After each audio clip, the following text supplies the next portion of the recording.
ભજન કરતી, રામ ધૂનમાં જતી, રામ દરબાર. અહીંયા એક રામ દરબાર હતો તે દી રામધૂન. અમે મોડા આવ્યા, પણ જે મજા આવી કે જો નો આવ્યા હોત ને તો આજ આપણે આ લાવો ન મળે સાહેબ. કરતા લઈને એમ થાય કે આપણે કૂદવા માંડવી. એ રઘુભાઈ નું તબલું અને બધાના ગળા કેવા પિયાલા જેવા ગળા, બધાના જીલવા વાળા એવું ગાય અને ગાવા વાળા એવું, એવી ધૂન જમાવેલી છે. બહુ મજા આવી.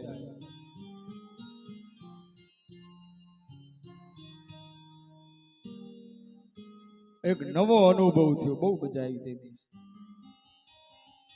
અને એક તો પેલા રામદેવજી જયારે આવ્યા ને, અહીં બેઠા, લીલા વસ્ત્રો, લીલો નેજો.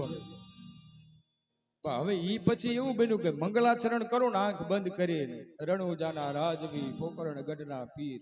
તો મને આ રામદેવજી બદલે ભૂપતભાઈ બેઠા હોય ઈ જ દેખાય. મને ઈ જ આખી છબી દેખાય. કેવું અદભુત રૂપ ધારણ કર્યું હતું. વેશ પહેર્યો હતો રામદેવજીનો. આંખ બંધ કરવું એટલે ભૂપતભાઈ સામે રામ પાલો લઈને બેઠા હોય, રામદેવ કર્યું એની છબી દેખાય. ખરેખર આ અલખ ધણીની કૃપા હોય ને તો જ આ શક્ય થાય, નહીતર એમને એમ નથી થતું. સારું કામ આદરીએ ને એટલે તમામ અસ્તિત્વ આપણને મદદ કરે છે.